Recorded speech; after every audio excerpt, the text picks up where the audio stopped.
All right, perfect. Okay, so we are live, and today we are talking about inside CCSS implementation, the CCSSI or CCSS implementer perspective. So this stream is for anyone interested in the implementation process and how to align with the CCSS. So to talk about implementation, we have implementers here. So let's do intros and then we will get into what a CCSS implementation is, what it looks like, and why we now have this new designation to benefit our crypto community. So I'm Jessica Levesque. I am C4's executive director, and we have three of the first cohort of implementers here, which I'm really excited about. Dirk, do you want to start since you taught the course and you're a CCSS chair? Well, yeah, I mean, that's me. I'm Dirk Anderson, and I am the chair of the CCSS steering committee. We both work on the standard itself, so we provide guidance for the standard itself and have a good mix of technologists on the committee, as well as people with audit and implementation experience. And so we also develop the courses for training and the exam questions for testing for those. Awesome. You like how I introduced you while asking you to introduce yourself? I'm really good at that. Okay.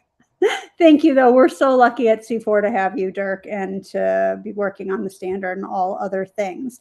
And we're also excited to have some of our first implementers here. So the training was, what was that? Time's weird. 2 weeks ago, 3 weeks ago, something like that. Three and four, or yeah, because it was broken over a couple of weeks. Right, because we do the foundations training and then the implementers. So let's meet our first implementers in the world. Ethan, do you want to start? Sure. I am Ethan Johnson. I have a fractional Chief Information Security Officer consulting business called Next Encrypt. I'm a certified implementer, and I've been helping crypto companies with these sorts of efforts for, at this point, it's like 5 to 10 years. So forever in crypto. And Exactly. I should have started with Justin because he was actually the first ever implementer. He just like barely eked in and beat you out, Ethan. Just a little friendly competition for no reason. All right, Justin, you want to introduce yourself? Yeah, no, thank you. My name is Justin Fang. I'm an enterprise architect at Halborn. I focus on our advisory clients, primarily working with GSIBs, large international type financial organizations, and I help them secure their key material, their custody systems, as well as anything relating to like stable coins, world assets. But yeah, happy to be one of the first cohort and looking for this conversation. Awesome. Okay, and last but not least, Eduardo. So hello, my name is Eduardo Jimenez. I am backend and blockchain developer at the blockchain department at EY Spain. And basically what we do here is helping clients to know what blockchain solutions they need to achieve to have their purposes. Awesome. Thank you, guys. This is a good group, and you all have a wealth of experience in sort of different ways that comes together to be a perfect group for this conversation. So just historically, our C4 CCSS, our cryptocurrency security standard, first came out in 2014, which is before ETH even, well, actually it was written in 2013, so Ethereum didn't even exist when it was first written. And it has been published and free for anyone to review and use since 2014, and it will remain that way. So what we're talking about is how to actually make sure that your system aligns with our security standard in terms of key management. It's an open standard, meaning that anyone can review it, use it, comment on it, give us feedback, all of the things. And we've had CCSS audits going for, I think, 3 years now. And one of the things that we've come across is we need people to help companies have their systems aligned with CCSS. Dirk, do you want to talk a little bit about what that's looked like and why we have responded to community needs by starting the implementation program? Yeah, absolutely. And because you're right? We've been doing the audit side of things for a while, right? So that we've had a published standard forever. We've been doing audits against it, and training people to do audits against it. So they walk into a business and the business calls them up and says, "Hey, we want to be CCSS validated." An auditor walks into the business. And like anything, especially with a newer standard, what we find a lot of times is that there's gaps in the compliance with the standard. And so what we heard was, hey, can you help us with this, right? Can you help us get compliant? And there's a natural ethical issue with auditors auditing their own work. So the inherent answer to that is no, I can't really help you get compliant and then audit it. I can do one or the other of those things. And so it just made sense to say let's build a new training and program that's refocused more on how do you actually walk into the business and help them get to the level of compliance that they would like to be at with the CCSS. Very well said. So why don't we first get into a little bit about the difference between the roles, because we said the auditor role has been around for a while. Due to community need, we've created this implementer role, which I want to be clear is created very intentionally. We went through and we did a lot of work on this. We've got 16 hours worth of live virtual content that we go through to prepare. And at least from my perspective, one of the most useful parts of the training was hearing from everyone in the training. Like, you guys have such a wealth of experience, and it sort of feels like as a community we taught each other and will continue to, by hearing, obviously not breaking any NDAs, but hearing what you guys all have seen in systems and how things need to go in order to be CCSS compliant. So Justin, do you want to start a little bit talking about the implementation process and, like, from your perspective, why implementers are so important, and, like, I guess what the role is versus auditors, because Hellborn also has auditors and you guys have decided to also adopt this implementer role, and how it's separate. Yeah, so happy to. If I can draw on like sort of the traditional accounting type analogy, right? So you obviously have your auditors who are looking at your system and making sure, as an external party, like, yes, does let's say does C4 Bank do what they purportedly say they do? As an implementer, our role is more advisory in nature, I would say. Like, we come in, we help you scrub up the system. It's a friendly to friendly kind of interaction, right? We want to make sure that we have all the controls buttoned up, make sure things are implemented properly and also operate effectively over time. And so I think it's a little bit different than just like reading a set of controls or control requirements saying, yes, we can implement this control or we have this control. There are some terms of art, right, that like CCSS covers, things like what an actor really is, what does strong backup actually mean, right? And so like you might have implemented encryption to a degree at your company, but does that actually mean that it fits the gap between, basic like at rest disk level encryption to did you actually encrypt the key itself, right? So different levels of control and detail around that I think are super important. I think that's the role of the implementer, to come in and say, yes, you've done this properly, or no, there's a bit more that we have to do here, so that when an auditor comes in and looks at your actual controls in place, it actually does match up with level 1, 2, or 3 of the CCS. I think we also help you figure out where you want to be, right, in that continuum of levels of certification to best fit that with your business needs as well. Yeah, I agree. I know, Eduardo, you wanted to also bring up the levels a little bit, and I think this is maybe a good segue into that, and just talking about, like, there are 3 different levels that you can reach for CCSS certification. And do you want to talk a little bit about them, Eduardo? Yeah, as I see, there is an important part of our role that is the education of the client, because when you see that 3 levels, everyone wants to be at the top and the maximum level because they think it's more secure, or basically to have the level 3 standard in their achievements. And in this pair of weeks, I've been helping some clients with this issue. And the problem that I see is this that I am talking about. the lack of education of what they really need. Because if you have a level 1, it doesn't mean that your environment isn't secure.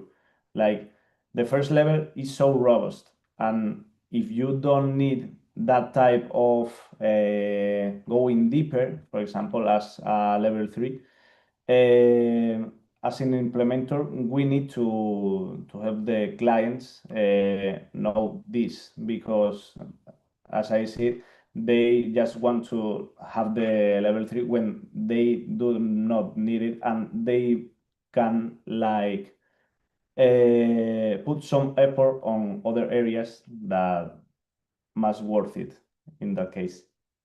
Yeah, I mean, I totally agree. I think there's a reason why there's different levels of security for different types of systems, and it's super important. We're seeing the industry move towards understanding this, and many companies can't align or don't align with level 1 yet. And so knowing that is why we need this implementation process to get there. And we know there's been billions of dollars lost due to poor key management. And this is ongoing. This is not a problem that's solved. There's a standard and this implementation and audit system that really improves this, but we're not there yet. But so, Ethan, do you want to talk a little bit about why we're here? Like, we know that we need to get private keys and key management under control as an industry and in this ecosystem, but why do we know this? I mean, billions have been lost. Do you want to talk a little bit about that?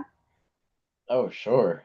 I mean, yeah, there's one thing that I can say that, is almost guaranteed to continue happening. It's that, there will be, insufficient practices, patterns, and, advanced attacks that happen. It's probably never going to stop. Adversaries are always going to be ratcheting up against whatever's happening. And so it's this constant, you got to stay ahead of it as much as you can. And the standard gives folks a way to really understand in a fairly comprehensive way related to the keys to very, very much stay on top of what's going on and, make sure that what they're doing is relevant, proportional, appropriate relative to the threats, all those sorts of things. And it's an area that, it's just going to get worse. And part of it is that you get an area where you get lots of startups that, you might have like a 1 or 2 person company, even they're just getting started. They still have assets. They're still on chain. They're still using keys. They're still attackable. And so you get this area where not everybody can have the big 500,000, 2,000 person company, in day one. Like it's just not how it happens. And so knowing where you are relative to that and having it actually written out and understandable, it makes a huge difference. And then being able to get the implementer help also. I think one of the areas that you're probably seeing, or we're probably seeing a lot of, is that, it's the startups that tend to have the biggest troubles with it. They might not actually have their own internal audit folks, so they might not have their own team that actually can go through this and really understand the spec that well. And being able to get some resources to it just makes a huge difference for getting you prepped for, going into that, instead of jumping into an auditor who's there to, not teach you, but just judge what you're doing in a very detailed way.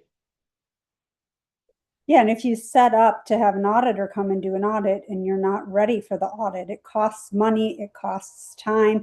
And to be frank, that's what we've been seeing. So on our end at C4, I'll see when an audit has started. Like we get an input, a notification, but I don't know anything about the actual audit process, what's happening behind the scenes. What I do know is that audits start and then don't stop. And so what we've been able to infer from this is that the evidence does not exist in order to become certified.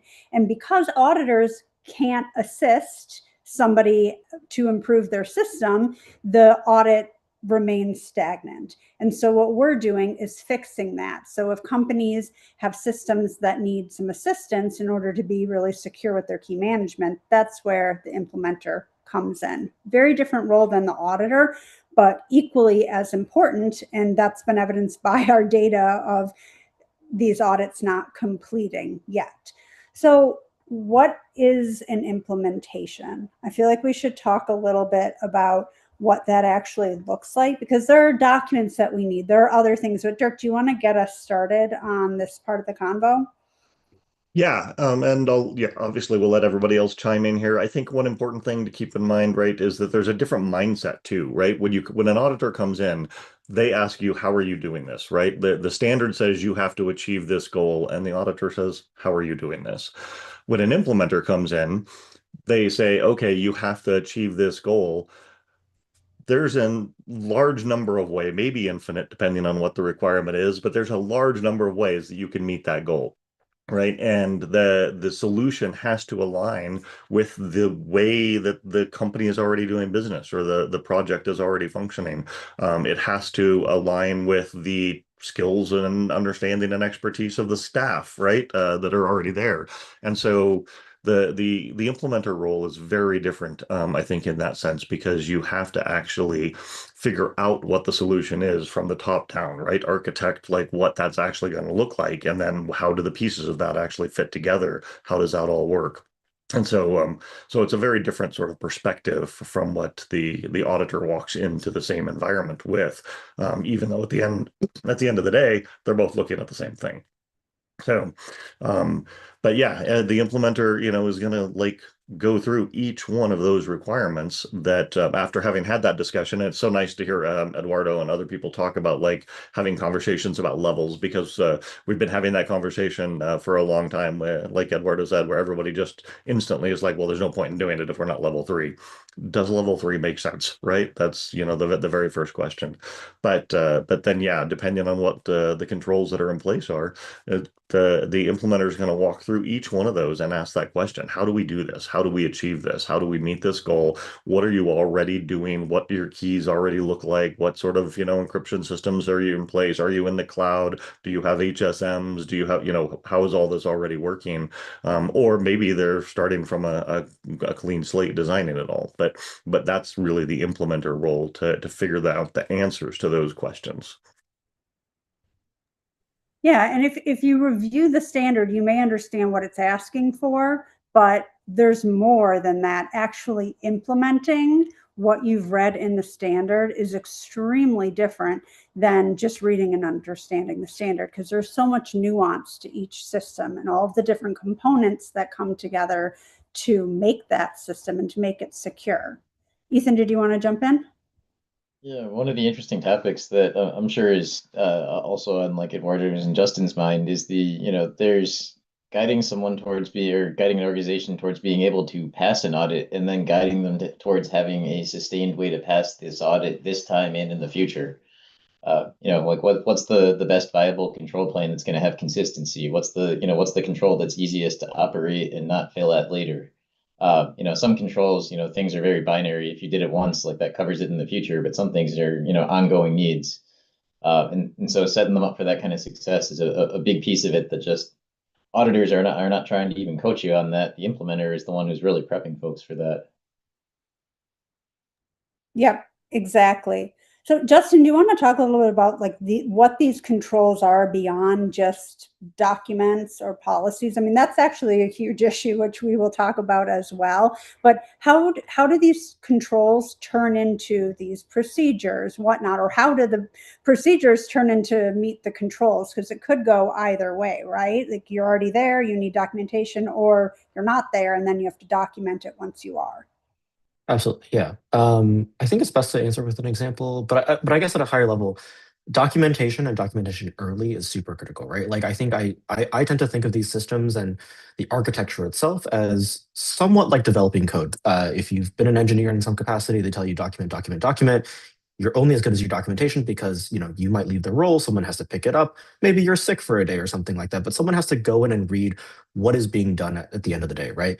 Documentation not just provides clarity for us implementers when we come in and help you in terms of designing those controls and figuring out what those gaps are with the standard, but also for the auditors so they can scope the system properly. And on top of that, frankly, it aligns responsibility. You cannot be responsible and enforce whatever it is that you purportedly do if there is no quote unquote paper trail of what it is that you do, right? And so assigning roles and permissions, I think, is super important. Doing that early on is also really critical.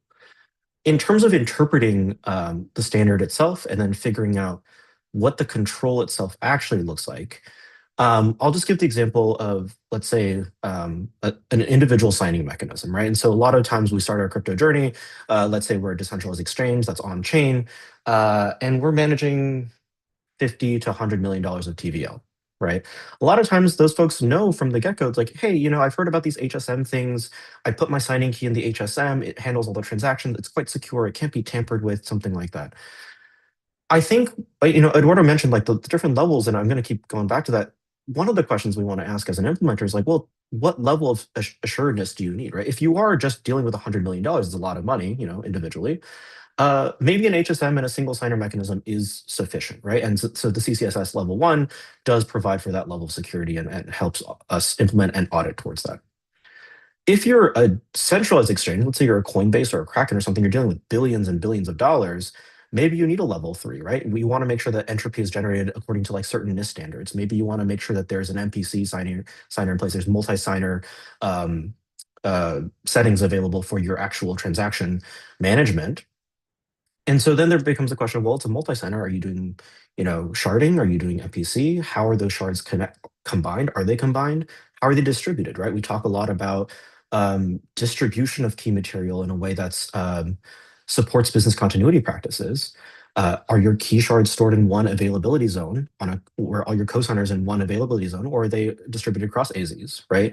And so helping interpret those kinds of requirements, providing the documentation around it, but then also saying like, hey, what actually makes sense? Like, how do you affect these controls such that over time, as your business matures, as your strategy changes, these controls can kind of evolve with you. And it all comes back to that documentation. It's like, we need to know what we do and who does it and what good looks like.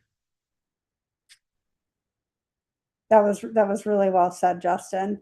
I think when we think of like documentation and paperwork, I don't know if you're like me, you're kind of like, okay, documentation, paperwork, but it's so important. If we don't have the procedures, the policies, everything ready to go, we're not exactly sure what we're doing in any system, any company, but there's so many more pieces that come into that.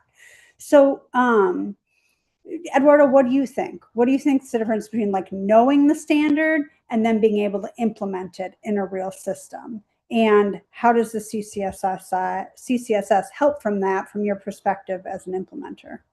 I'm totally agree with Ethan and Justin, because as I see it, it's not only the way to achieve the audit. It's like letting them know what they already need to secure their business. Because imagine an example where only one person have all the information of the company related to the documentation, for example, and that person becomes sick or just disappear from the from the planet, no? That could be a very hard situation for the business. Imagine that you are holding like a pair of $1 million in crypto, and that keys are not secure, and you discover a vulnerability in some kind of your process, and you don't know what to do.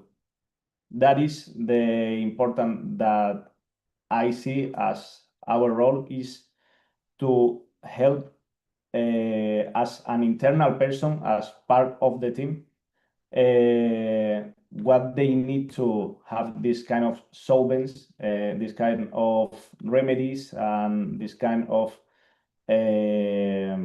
infrastructure and documentation information, because basically it's not only our role to achieve the level 1, 2, or 3. It's more than help them in their business and help their business being secure as they must be, because they are holding the money of a lot of people. Yeah, and I'm glad you said that, Eduardo, because that is one of the things I wanted to mention too, right? Is that obviously the implementer is there to help them prepare for a CCSS audit, right? To become compliant with the standard. first and foremost, and the reason the CCSS exists, the reason C4 exists, right, is trying to raise the water level in the industry, right, from a security perspective. And the security is first and foremost, what we talk about with the CCSS implementer training. Achieving the compliance against the standard helps to actually do that, helps to drive that, right? Because the controls in the standard are going to help with that. But this is also not, intended to be a, checklist sort of compliance thing, the CCSS. And that's one of the things that I think implementers can help to sell to the clients, help them understand. So, one of the things I thought was really interesting in the training, we spent a lot of time talking about like kind of the different levels and different ways that that implementers can engage with the customers, because you could be hired just to help out with one piece of it. You could be hired to help architect the entire solution. Maybe Justin, you want to kick us off kind of talking about like the different kinds of engagements that you have with customers when it comes to helping them architect things and engineer things? Yeah, I mean, Halborn, I think, covers quite a swath of particular services, but one of the primary engagements or types of engagements we work with folks on are concerns key custody, right? So like they have some sort of key management system in place already. We have folks come to us and say, hey, I kind of want to make sure that my key custody system aligns with CCSs. That's like a very vanilla bare bones type engagement, right? And so in that sense, we can advise them and say, hey, these are the particular gaps that you have. Again, from that implementer's perspective, what are the gaps that you need to remediate? How do you design those controls, be they operational or technical, documentation around it? And so we kind of help you work through that. We also have sort of two subcategories here. We have folks that come to us and say, I want to make sure that I'm secure and I can demonstrate to my customers that I am secure. How do I do that? Because there isn't a standard before CCSS that really does that in the marketplace, right? Like traditionally in crypto, you had that person who sat in the corner of the office and they were like the security guy because they just happened to tinker starting from 2008. They're an OG Bitcoiner. They knew security, they're aware of the PSYOPs or whatever. But there wasn't a written down standard that we could point to and say, this is what good should look like. And what I think CCSS has really helped us do is tell our clients, we've taken all this knowledge from those guys sitting in the corner of the office, we've put it into a standardized format, and this is what the authoritative sources use. I think on the CCSS website, you'll see like BitGo, Kraken, recognized names that sort of set that bar for themselves.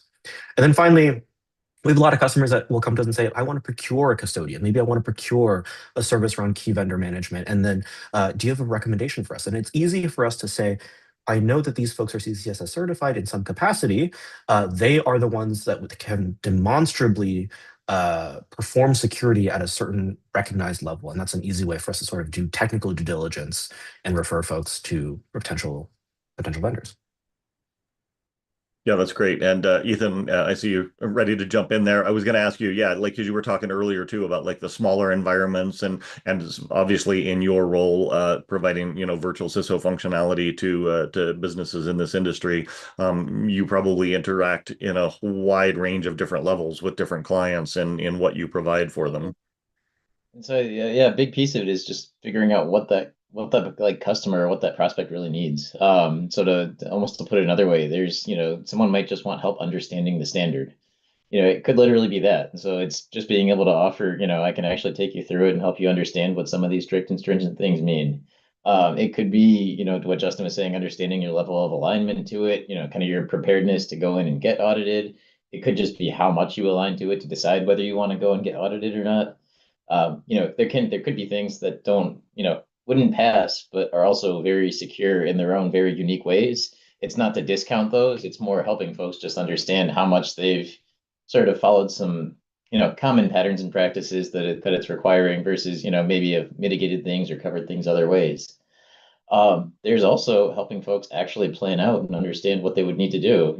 Everything from, taking that assessment and helping them put timelines and, assign people and milestones and that sort of thing to even project managing what folks are doing. A lot of times, a lot of companies, especially in startup mode, don't really want someone to do that for them. They more just want to understand what's the list of things that they need to get through. But it really is, being able to just get in there and make sure that whatever they need, it's kind of being able to see it through to whatever level they need to get to with it. And it's also making sure across that whole way, if I haven't said it, it's making sure to stay practical and realistic about what they're doing, where they are, and where they're trying to go too. every once in a while you get somebody that, oh yeah, I want to be level 3 certified. And, you go back and there's absolutely nothing documented. They don't even know the scope of their system. They don't know what's going on. And the answer is like, you can do that, but you should expect this is not going to be a light exercise. This is it's not a thing where you can plug in a piece of software and, generate some results and send it off to somewhere. There's nothing like that for this. And, even if you had something like that, it would be incredibly hard to get anywhere near to that point anyway. So it's really just getting folks like level set on that also, letting them, kind of letting them know, here's what's really going to be involved. Here's how big of a jump this is. And yeah, with that wide range of customers, it makes a huge difference. Sometimes with big organizations, you have, it's hard to make change because things are already sort of solidified. You can't necessarily just, burn down wild addresses and create new ones. And then at startups, they can do some drastic things quickly, but, they also might not have the time, or they might have a lot of competing priorities. So, it's an interest, but, one of many interests of theirs. Awesome. Yeah, thank you. That's I know before we got on the call, Eduardo, you were kind of talking also about like a lot of what you do is just helping the customer kind of figure out where the rubber hits the road, right? Where the reality of what you're trying to do versus the just looking at a standard or something that's a little bit more theoretical. Do you want to add a little bit on that? Yeah, basically, I am very aligned with the vision of Ethan because first step is to know what they want to achieve having the certification, because maybe they only want to have that like that audit report to say, okay, we are compliant. But the important here is to let them know the importance of the security itself. It's just not only looking at the standards and going through the points and doing some checks. It's more than that, because it's like conscientious problem that they don't know that maybe they could be the next big attack, and they could appear in the news. So I see that our role, having that, imagine that you are in the school, you have the exam and you have the teacher. So we are like the teacher that accompanies the student to pass their exam, and not only pass, and make them conscious of the importance of the security in that case. Yeah, I mean, I totally agree. This is not, and something you mentioned before, this is not like a checkbox exercise. It is robust. There's a lot of pieces to this, which is why sometimes it's a partial implementation depending on what the company's system needs or can afford. It doesn't have to it doesn't have to always be a full engagement. But why does this matter for real organizations? Like, what do we see on the ground floor? Because if we're talking about this kind of, oh, this could happen or this, it's less realistic than like in real life. So Ethan, I see you kind of ready to talk about this. I know you've seen a lot of stuff, both incredibly secure and maybe less so, we'll say that. And you work with clients to make sure that they get to where they need to be. Yeah, go ahead. The ways that I really like nudging folks, even if they come up with the question of, hey, we want to look at getting, CCSS certified. But my first question is actually, okay, but are you ready for getting certified, or is that actually you're going to divert resources away from building critical controls that aren't really shored up yet? Because and that's that area where it's a little bit awkward, but you want to actually nudge them about, hey, let's close your most critical gaps and align that towards this, and it might be a better strategy for a company rather than, working on some of the finicky pieces of this that you can actually punt till later, a bit for. It's not saying don't document things. It's more the, if you want a key compromise policy, maybe you don't need to write that out formally if you still haven't closed critical gaps about how, you're protecting the keys themselves. And so it's helping folks to really be guided on that, and then also aligned to getting, being able to get certified in the future. And it's not always easy. Sometimes it's threading the needle on, they they may be picking the thing that's not necessarily in the best interest of their company. And it's hard for folks, that don't have the kinds of backgrounds that we have to even know how to pick those things properly. And so there's a real gap we got to bridge. Yeah, I mean, agreed. And it's important to recognize or to understand what the whole system is before going into that. And so you talked a little bit about gaps in order to assess what the gaps are. And the goal is for an implementer to assess the gaps and help the organization remediate them in their system before an auditor comes in to do a readiness assessment. Because if you're paying an auditor to do this whole readiness assessment, they basically throw it back to you and are like, here are a million problems. You're not going to be able to get through this. And one of the things I wanted to point out is that we recommend that systems go through other audits as well. This is not an instead of audit. There's a lot of other things that also need to come into play. And so maybe you can't do everything at once, but you recognize the areas you're weakest need work. But you can't do that if you don't know where the gaps are, which is where professionals come in. It's really difficult to determine what your own system's gaps are because you're so in it. So to have someone who understands the standard really, really well and has this outside perspective can change everything, really. So in order for an implementer to understand a system, how do you guys do that? Let's talk a little bit about scoping. Justin, do you want to get into how do we scope what the trusted environment is? Keeping in mind that the auditor determines the final trusted environment, but you as an implementer need to set up the company to have their system be ready for this scope that will be audited. Yeah, I think there are two ways to do this. I don't know that there's a best way. I've seen them both in practice. I think the first is literally go to the key first, right? Like the key management system. How are the keys generated? Like where does the key reside? And so you generally want to scope in. Let's say it's a cloud HSM that you have your key stored in. It's on AWS, so like a Nitro enclave. Then immediately we want to say, okay, we probably want to scope in the AWS environment itself, right? Or whatever container it's based. There's orchestration for the containers themselves. And so like the actual identity access management piece of the AWS account becomes important. And so you can kind of go from key management out.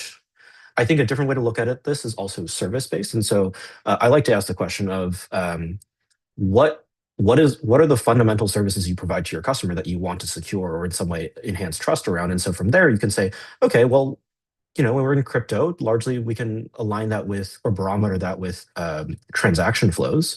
And if it's around transaction flows, where did the data come from? Where is data ingested? Where are those constructed? And then from there, like where do your keys touch, right? And so from there, we can kind of go outside in a little bit and say, these are the important, relevant pieces for me.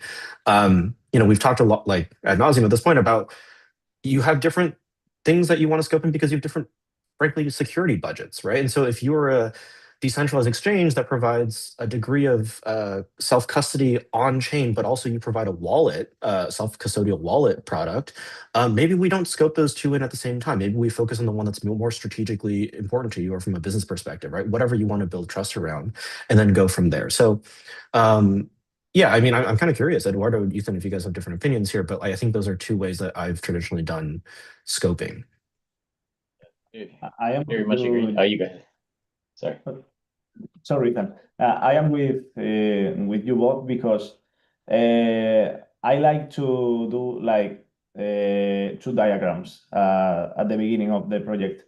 One to know the core components and to have in mind which components will be in the trusted environment, in the part of the ecosystem that we are going to focus on, and which one are outside of this trusted environment, because maybe you have a front-end application that does not allow to do anything, and you have the custody separated. You need to have that in mind, that that component couldn't be not as relevant as the other one, for example. And the other diagram that I like to do at the first steps is, sorry for the redundancy, a step diagram, like to clarify which steps are you going to follow in an operative situation, for example, like we are going to call the customers, then they are going to do some kind of logging, and then they can move their crypto assets, for example. I don't know if you see it that way, Ethan. No, I tend to agree with both of you. The one other thing I was going to mention is I always like to make sure to define, from the beginning, here's what a trusted environment actually means, because these are terms that, are actually there with the standard. And here's what it actually means to, for something to be, in scope. And so it's making sure that, where that's a hard requirement, folks really understand that when they're going into it. It's not like some other types of audits where you can define your own scope and decide that piece doesn't matter. If it's if it's influencing the keys, particularly in a very direct way, that, it doesn't matter what you think about whether it's in scope. It's going to matter what the auditor thinks when they go look at it, and they're going to very clearly say something like that is in scope.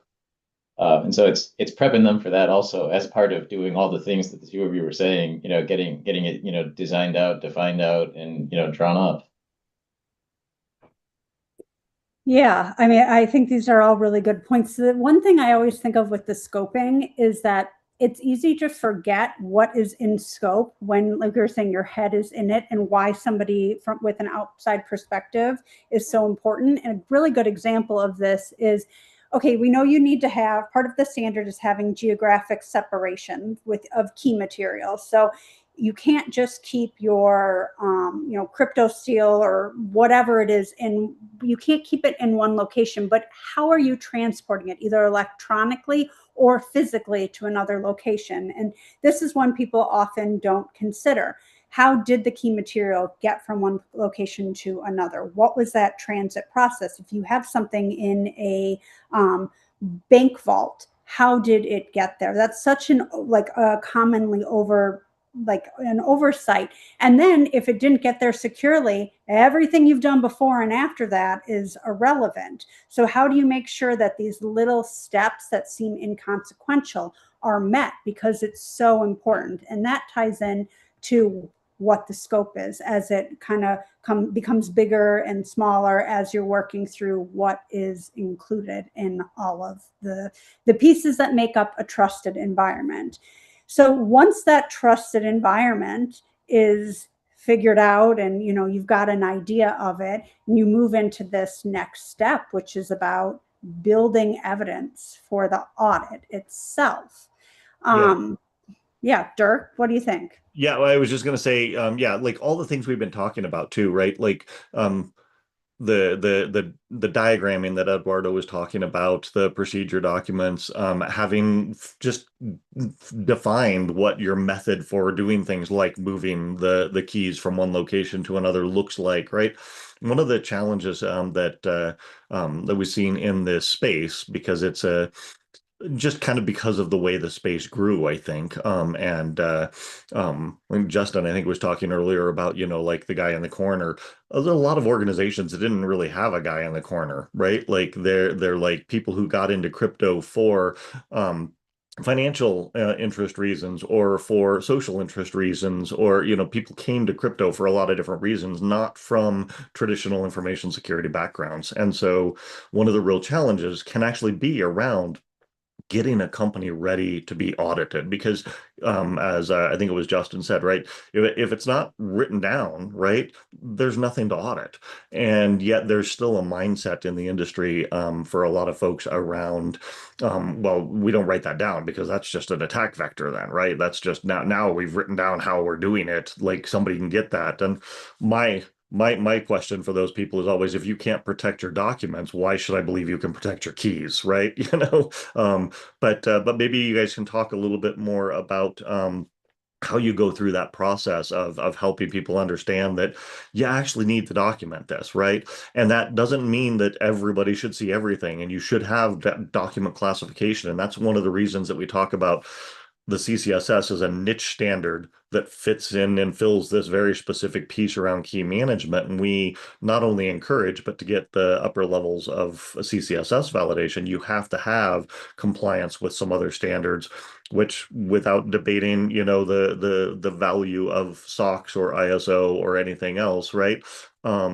They they address that broader range of controls that need to be in place, like document classification and protecting documents and those sorts of things.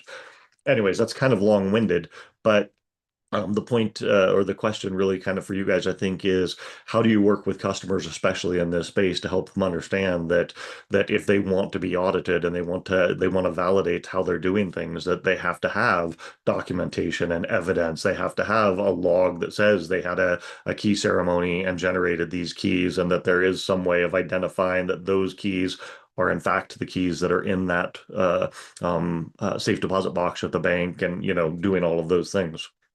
Whoever wants to kick off that, please feel free. Yeah, I think I think you're spot on, Dirk. I think it's like, if you can't protect your documentation, how can you protect keys? That is like a very clear message, right? And I think it rings true quite often. The other thing I'll say is, not just from a security perspective, but I think documenting stuff is key to operational excellence, right? Not if we take keys in a broader sense, let's say I am an ETH stake or a staking or a validator node provider. That's like my core business area. If I cannot track how keys are generated, who they belong to, what customer they're assigned to, the likelihood that you will successfully prevent slashing events, the likelihood that you will be able to honor customer withdrawals, things like that goes downhill immediately, right? Your ability to monitor for performance on your validators, things like that, is severely hampered if you cannot document ownership of keys, responsibilities around keys, and then around business continuity, right? Like, if something bad happens to your business, how do you recover keys? How do you recover particular services? All of those things cannot be executed well if you don't have the documentation. And that documentation doesn't have to be written down on paper. It could be represented digitally. It could be some sort of like Terraform infrastructure as code kind of repo, something like that. But it is documented and assigned responsibility in some capacity, right? I think we should take a broader view of what documentation means. But at the end of the day, some sort of paper trail, some sort of measure that we, or sorry, some sort of standard we can measure against what good looks like versus bad. And then from there, like, I think it's important to operational excellence. One other parallel worth mentioning, the financial industry has hundreds and hundreds of years of, evidence of what goes wrong when people don't want to document what they're doing or make things auditable. So it's not like that's different for, crypto world and Web3 world. And in fact, these keys, these wallets, they're protecting assets that are often financial related. So when you're looking at that, to avoid it, it's just asking for history to repeat itself in a bad way anyway. When you're working with clients, they need to have that fear, because you see in the others, but you aren't going to apply that recommendations to yourself. Like, what I mean is, for example, you see in the news, okay, that crypto business has been hacked and they have tons of losses, but you don't think that they could happen to you. So as I see, as an implementation, could be helpful for the client have that kind of fear, and to know that this could happen to you in any moment. And then you can help them with the solution. Losses will happen, right? Either through mistakes or through malicious actors. I think if anyone has seen news around common attacks in the last 4 or 5 years, the silver lining here is institutions that know their keys well and document things can understand also what has been implicated and what is still safe, right? And so it allows you to sort of implement things to preserve whatever hasn't actually been attacked or lost in that sort of like rapidly evolving situation, and sort of minimize loss to your entity as well. And frankly, we just have to look to traditional financial institutions, Wells Fargo, those large places that have been severely penalized by regulators for just not having documentation, right? So it's not just operational excellence, not just can you protect your keys, but it is also, at some point, our industry is evolving rapidly and it's becoming more mature. And when the CFTC, when the SEC, when FinCEN come knocking on your door, you really want to make sure you can back up what you say you do. And that obviously, from that like security perspective. Imagine that you have a process that works so well. Maybe you need to replicate it in other use cases. Then you have to know how you did it. Yeah, and I think the point you made there, Justin, was really, really poignant around um, when you go start through this process, you find where your weaknesses are, right? And so you don't wind up with the again, right? And I wanted to say it's not just, not just traditional finance, but like information security, right? Which kind of began in about like 1993, right, with the development of the web, what we call information security today versus account management on a mainframe or something. Um, um, Also has, developed a lot of these practices and stuff regardless of what you're protecting, whether it's financial assets or it's healthcare assets or it's the control interfaces for power and energy distribution. It doesn't matter, right? There are traditional ways that we have found work for these things and the failures that occur when they're not done. And so, it's very easy if you don't have that full background, right? For someone to like look at one piece of the security and become kind of myopic on that, and then you wind up with the founder who carries the keys around, on their neck and has three bodyguards, but then dies or disappears and nobody else has access to the systems anymore, the funds or the assets or whatever it is, right? So yeah, without that like broader view and without going through this process of looking at all of the pieces and the traditional kind of layers of information security and protection, you can kind of run out of um, uh, the overall security and overall reliability picture, right? One of So I the think we're pieces coming up related kind of on our time here. Oh, sorry, Ethan, go ahead. Oh, just quick thing. One of the pieces related to that, there's a common pattern that I think all of us will probably agree that we've seen over the years is, just at least like minor mistakes, misunderstandings, thinking a control is functioning and it's not really knowing for sure. And so the documenting it, the auditing it, all these things are the assurances that help really make sure and double check or triple check in lots of ways that it actually is there. It's at the maturity that you're expecting. Even with InfoSec professionals, it's easy, especially if you get some of the more junior folks, you talk about X, they're really talking about Y when they answer you. And you really want to make sure to disambiguate that and get to that level. And so this is yet another area where that stuff goes wrong unless you get to that level of maturity across the documentation, the processes, and the ways you're checking on it, the auditing it, all of it. Yep, totally. 100%, yeah. So what we only have a few minutes left. I think, Dirk, you were about to say that before Ethan added a very important point, which I'm glad you did, Ethan. Why don't we start, like, come to a close by just talking about like, who should be talking to a CCSSI? Everyone with a system that's not certified, my opinion. But why don't we hear from you all? Like, what type of companies, what type of systems should be coming to you? And you guys are listed on our website. So what are the steps that they do? What does this look like from your perspective? I'll answer the first question, Jessica. I think if you are a centralized exchange, if you're a decentralized exchange, if you have the word custody or self-custody in any part of your advertising materials, this is relevant to you, right? At the end of the day, there is some sort of key management that needs to happen. I think if you are an entity that works with these types of vendors or uses a key management custodian, or you trust your assets to someone, I think it is also worth asking, at least reaching out to say, I want to make sure that the vendors that I use are protecting my assets to a certain level of security that I'm comfortable with, regardless of what your security posture is. And then finally, this is a little bit out there, but as we start to see more influx of AI agents doing things on chain and doing a lot of transactions, you have your 402 standard, you have the Solana standard now.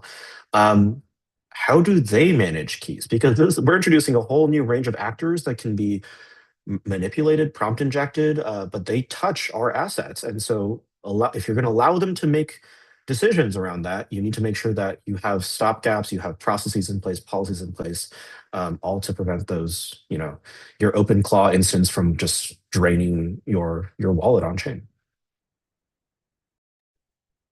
Especially all these auto traders, right? These AI auto traders that are accessing assets. Yeah. Eduardo?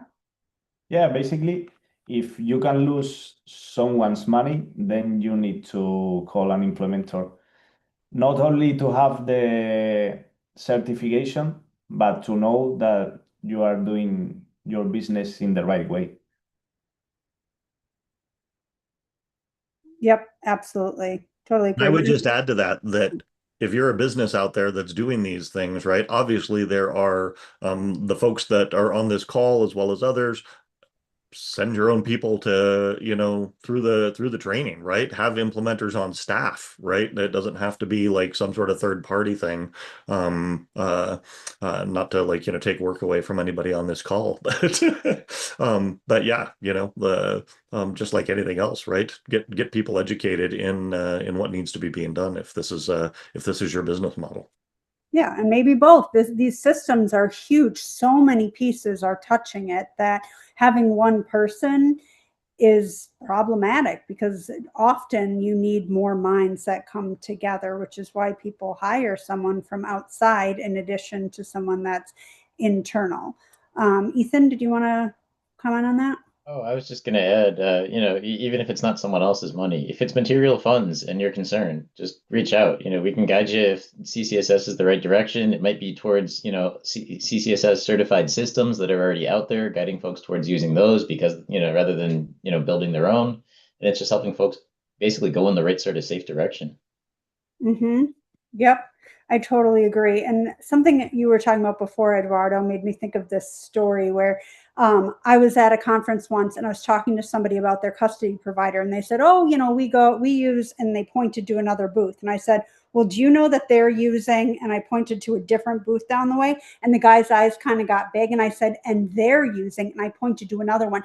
And this guy had no idea. And we're talking about a custodian of a lot of money. So there are all of these things in place. They all connect, and we need someone who can look at the big picture. And I think the last thing I want to say is that these implementers, if they're working with your system, you need to, obviously vet that they're trusted, but then what you're doing is having them sign an NDA. They're not getting access to the private key material. This is very intentionally set up to make your system more secure.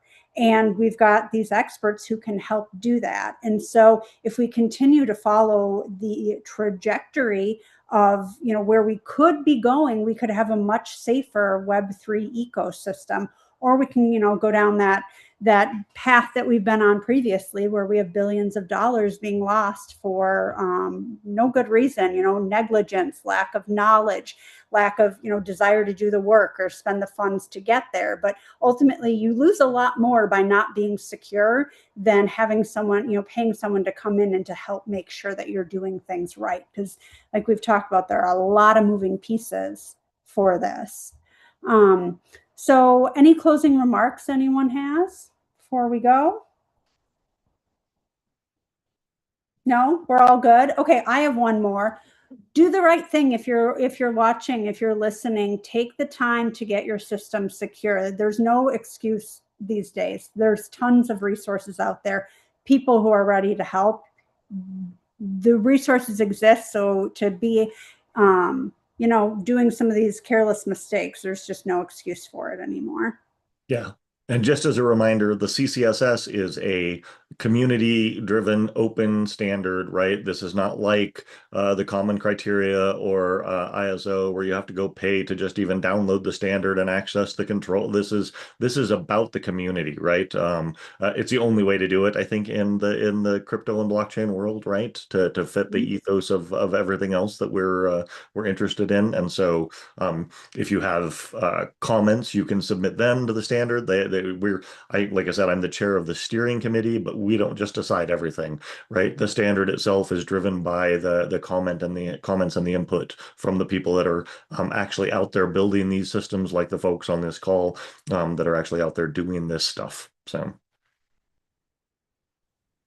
Well, thank you guys for being here today. I am excited about this implementation program and to make the space safer. And if you are watching this, I put a link in the YouTube video to be able to find the implementers that are listed on our site. And so there are currently 4 certified implementers, probably more by the time, maybe you're watching this. But the point is that this is growing. We've got EY, we've got Next Encrypt, we've got Hellborn, we've got these people out there ready to help you. So take advantage of it. And thank you guys for joining. This is important and I appreciate you. Thanks, Jessica. Thanks, folks. Thanks, guys.